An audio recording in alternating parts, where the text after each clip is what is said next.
Hello students, ईंटें मनके तथा अस्थियां लेक्चर 8 में आप सभी का स्वागत। आज हम शिल्प उत्पादन के विषय में जानकारी, इस टॉपिक के बारे में विस्तृत अध्ययन करेंगे।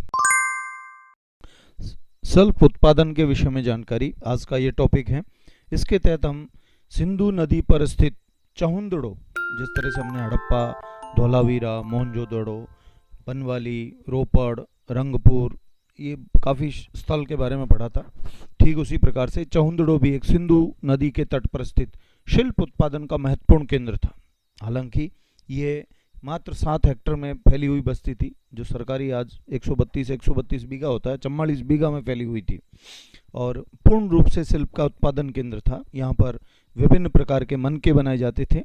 शंख की कटाई और धातु का काम, मतलब धातु, जितनी भी धातुओं थी उनका अयस्क से धातु निर्माण करना, मोहरें बनाना और नाप तोल के लिए जो बाट बनते थे उनका निर्माण यहाँ होता था।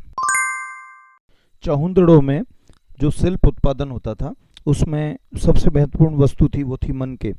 मनके का मतलब होता है माला के अंदर जिस तरह से मोती होते हैं 108, तो उनको गोल गोल जो अभी मोती हम जिस के लिए यूज करते हैं उनको उस समय मनके कहा जाता था।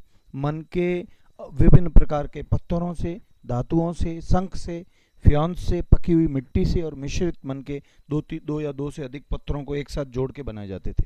तो सबसे पहले पत्थर के मनके 5 प्रकार के पत्थरों से लगभग बनते थे।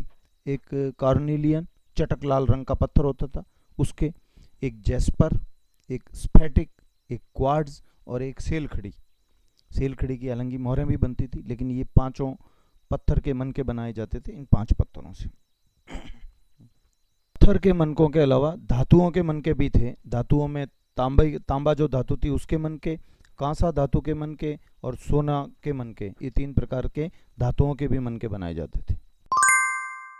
चहुंदड़ो में जितना भी शिल्प का कार्य था उसका सबसे महत्वपूर्ण कार्य था मनके बनाना, और मनकों में भी 2 प्रकार के मनके थे, एक पत्थर के मनके और बाद में धातुओं के मनके। उसके अलावा भी 2-4 प्रकार के।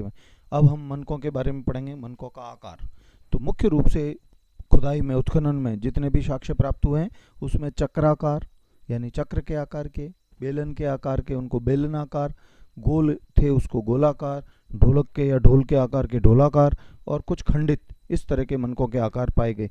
कुछ मनके ऐसे थे जिन पर रेखा चित्र बनाकर चित्रकारी करके उन्हें सजाया गया था।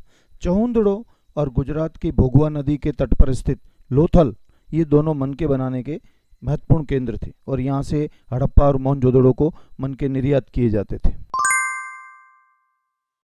मनके जो थे वो अलग अलग इनसे बनके शंख से, धातु से बनते थे।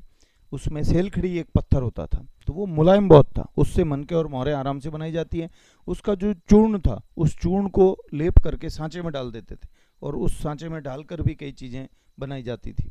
कॉर्नेलियन एक चटक लाल रंग का पत्थर था, उसे आग में पकाकर उसके जो बड़े पिंड होते थे उनको अपरिष्कृत आकारों में पहले तोड़ा जाता था, फिर उसके सल्क निकाले जाते, परतों के रूप में निकालते थे, घिसाई करते थे, उसकी पॉलिश करते थे, फिर गोल गोल या जिस आकार में उनको देना वो आकार देकर उसमें छेद करते थे।